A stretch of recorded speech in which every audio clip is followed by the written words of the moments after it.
Guys, I gotta tell you something.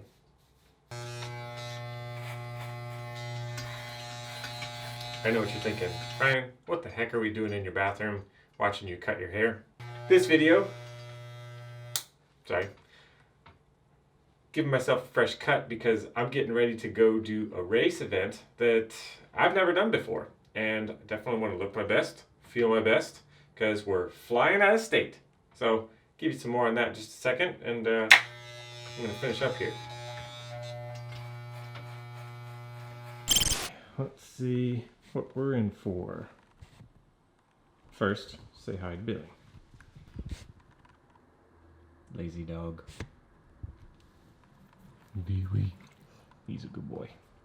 He is not going to be going with us where we're going because we're going to be flying with these two bad boys, and they are pretty much prepped, ready to go. Take a look here, see if you guys can guess. Well, this isn't going to give you too much information, but this is going to be the tire selection we're bringing. White dot, radars, clay, with stage 2 fronts for the 4-wheel and stage 2 fronts for the 2-wheel.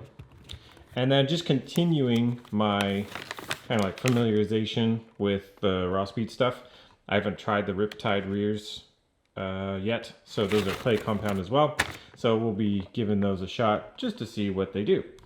So I need to give a huge, and I mean it, thank you to you guys, because I put out a little bit more content than I normally do just to see if you guys would like it, enjoy it, or if you get sick and tired of seeing me. But you really liked it. So thank you guys so much for the likes, comments, and the subscribers that have been here in the last month or so. Thank you, thank you, thank you.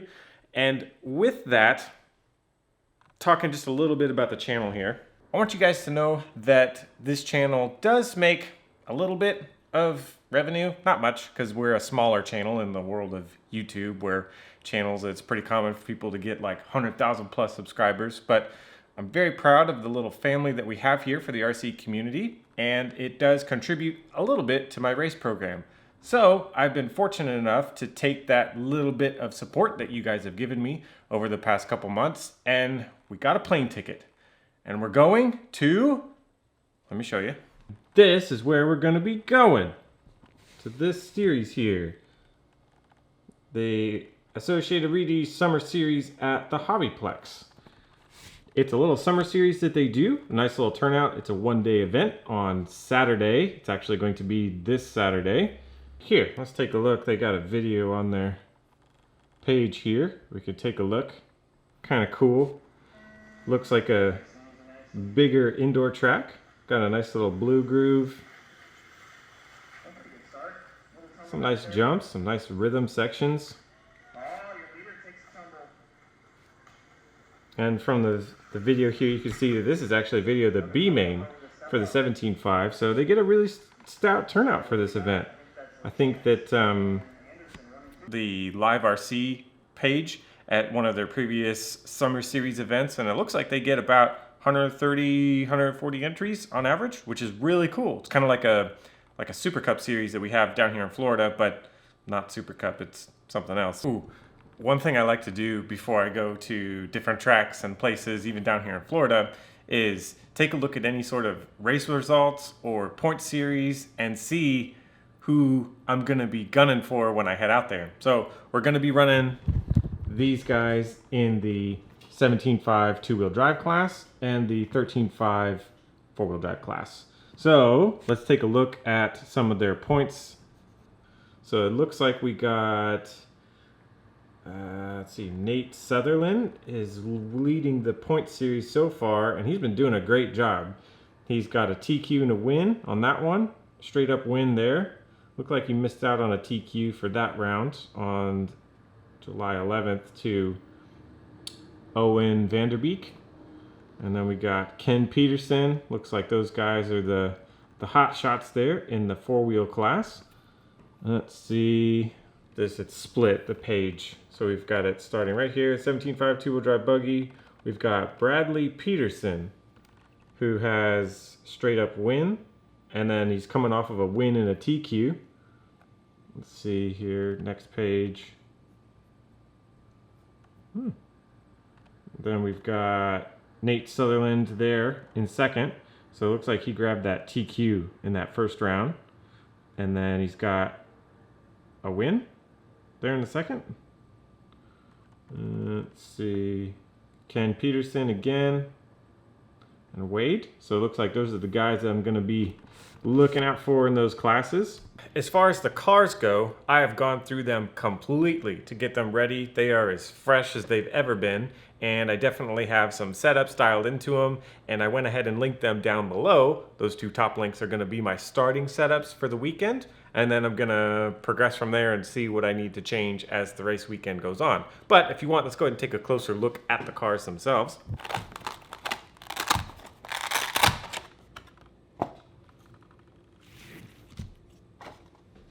Okay, so you guys are obviously no strangers to my TLR 22X4 here, rocking the TLR body, painted by yours truly, of course.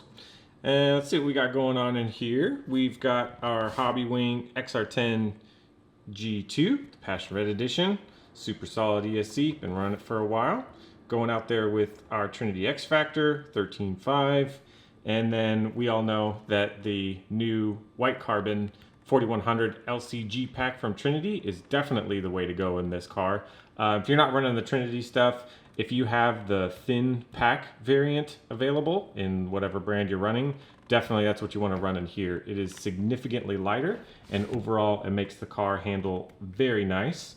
If you're wondering why there are no shocks on it, that's because I was advised by all the cool factory guys that you take those off so that you can travel with it a little bit easier in your carry-on, and then you build up the shocks when you get to the track, and then they're ready to go. So that's why it looks the way that it does.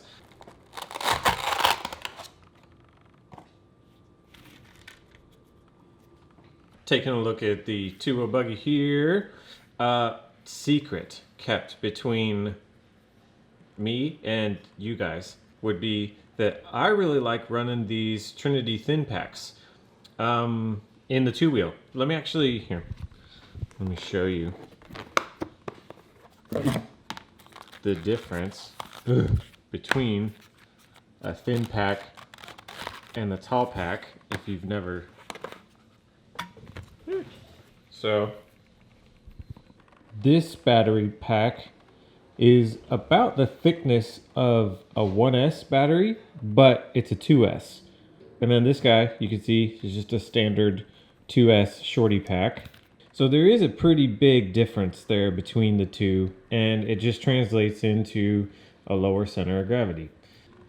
Full, honest to God truth would be that this one, it is a 4100, so it has a little bit more milliamperage compared to this 4000 milliamp battery. But this white carbon battery definitely has a little bit, just a little bit more punch, just like a little bit more coming out of the corners compared to this battery.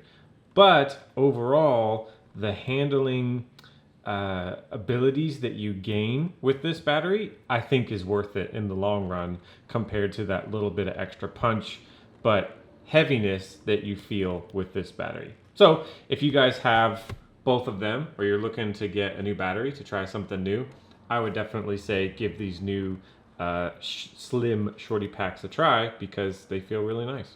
Got some fresh motors for this race and probably the rest of the year. I don't go through motors that much. These things just last so long and they're so good throughout the lifetime that I run them that I don't really go through that much motor stuff. But let me show you what we got that I will be bringing to the event just in case. So I have my fresh motors in the cars. This one, fresh motor, that one, fresh motor. And so, but then we have the ones that I was running in here as backups. And then like a backup has the golden bell on it. I thought those were pretty cool. Going back to the two-wheel, I am running the Spectrum, what is this? What do they call it? The S6245 with the little aluminum mount. The thing is pretty slick. The way that you just drop it in there, you put that little aluminum mount on there, and then it's just boop, it's perfect. No shimming, no nothing you need to do, it just works. So really excited to see how those work. Same electronics as always in this one. We've got the Hobbywing XR10 G2, little sandwall receiver over there, white transponder, obviously. Battery we just talked about, X Factor 17.5. It is a certified edition. And then got a little monster fan. I usually run the aluminum ones, but I broke my last one and this was the only one I had, so running that thing works just fine. Body is the Raw Speed Nighthawk. Oh, there's no way I can do this while holding a camera. Can I? Something's not. Hey, there it is. This body's really good. Feels neutral. Has a little bit more response than the kit body, but I think that it has a little bit more freeness and rotation in the corners compared to what I was running before. So really easy. If you want to get that back, you can just make some adjustments in your car to give it some edginess, but I like it. It has a really good balance just the way it is right now. Sorry this video doesn't have a whole lot of racing action. That's because it's the middle of the week and racing is going to be on Saturday. So by the time you're watching this video, I'm probably at the Hobbyplex with Tom Ritterneck. He's going to be picking me up from the airport and having a good time up there, showing me how to set up my cars and hopefully go fast, give the locals something, a little bit of something. I don't know, we'll have to wait and see. Before we wrap this one up, I did want to go through some questions that you guys have been leaving on my videos recently and see if I can come up with some answers for you. So let's jump into some of them here and see what you guys have to say. And before we start, we have to take a sip from our unofficial channel sponsor, Monster Energy Drinks. We can dream, guys, one day. Okay, Bainey Gray says, "Hi Ryan, what's up, dude?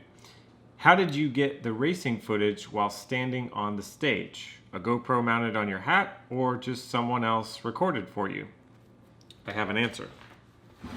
And I'll demonstrate it for you. How about that? So we have our GoPro Hero 8 Black, something like that. This camera is good because it allows me to record in a really wide angle 4K image, which is important because then what I do is I crop into that image by about 200%. So the raw footage, sometimes when you see it and it goes to like a super wide angle during that shot on the driver's stand, that's the native footage. But then the rest of it is punched in. So it loses a little bit of detail and resolution, but I think that it maintains enough that it's still pretty usable. So what I do is I just have it like this, and then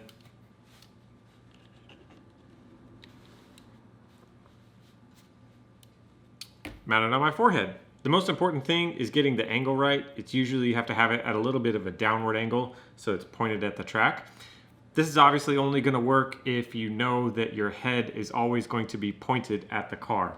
If you don't naturally follow the car with your head pointed at it, the footage might not work out so well for you. But if you can remember to keep your head nice and square to the car and follow it around the track, it's a pretty usable thing. Should we finish the rest of the video with the GoPro on my forehead? No, it's a little distracting. I'm gonna take it off. Let's see, we have one here from Fernando. And he says, "Always enjoy your videos and certainly appreciate the effort in putting out quality videos." Thank you, appreciate that. "Wondered if we'll be seeing a TLR 22T 4.0 anytime soon. Haven't seen a stadium truck on your wall in some time. Cheers." Cheers to you as well. It's true, I don't have a stadium truck at the moment, but I do want to run a truck at Masters of Dirt. So keep your eyes peeled. Hopefully I'll have some content coming out for that stuff really soon. Here's an interesting comment from Matt Daniels. What's going on, dude? He left a comment on my recent video where I was talking about setups, and I'll abbreviate it for you because it's a little bit longer. He basically is saying that he was trying to set up a 22X4 just like mine with the radio and everything, but he just changed, it looks like, the motor. He said everything from the 22X4 to the Sanwa M17. Only thing I changed was the motor ESC combo to the Hobbywing XR10 G2 with a V10 G3R. I think that's the Hobbywing motor. I just couldn't help myself. I just want you guys to know that, yes, I do run a particular set of brands and things that I like, and a lot of it is just because I've become comfortable with it, and it just works well for what I do. It's by no means the only thing anyone should ever run. You could definitely run whatever you want, whatever's comfortable. If it's popular at your home track and it's going to be well supported, I always stand by that. I do stand by the brands that sponsor me because I believe that they are some of the best in the industry, if not the best. But definitely, I'm not going to look down on anyone for running a different brand. A lot of the guys that I'm friends with at the track, we run different cars, different tires, and just different everything. But we still have a great time at the track, and we're all chasing the same goal of going fast and winning on race day and being friends in the meantime. So feel free to run whatever you guys want. There's definitely no right or wrong stuff for you to run here in RC. One more, and then we'll wrap this one up. And this one's kind of fun. It's from, if I don't get this right, Ribia. He asked, "Hey Ryan, love what you do. I have a question for you, not related to RC. What's the model of your Oakley sunglasses? Thanks, man. Keep up with the videos." And for those of you who don't know, let me go grab them real quick. Ugh. He's referring to these Oakley razor blades. They are a remake of the original Oakleys that came out, I believe, in the late 80s, early 90s, the razor blades. And it was a 30th anniversary one that came out. I believe these were released in the late 2000s. So it's definitely nothing that's new or current. It's just kind of like whatever stock is available out there. And sometimes they're a little bit pricey, but I found these on eBay. For those of you that are looking to pick some up for yourself, that's what they are. But I would definitely not recommend spending a ton of money on them, especially if they're just going to get trashed on race day. Thank you guys so much for all the support that you've been given over this past month or so. You guys have been really enjoying the content, and I've enjoyed making it. So hoping to continue that. Like I said, we're traveling out to the Hobbyplex, and we're going to have a good time over there with Tom Ritterneck and the whole crew. Stay posted. That video will be coming soon. Hopefully sometime next week. I'll get it out as soon as I can. But in the meantime, give the video a thumbs up. That's definitely helping out the channel. It lets the world know that RC is real and we're here, and more people should be watching these videos. So every time that you guys like, watch, comment, subscribe, it does good things for the channel, and it pushes it into the faces of other people out there in the world who may not know about RC. And we want everyone to get into RC, right? That's going to be it for this one. Thank you guys so much for watching, and I will see you in the next one.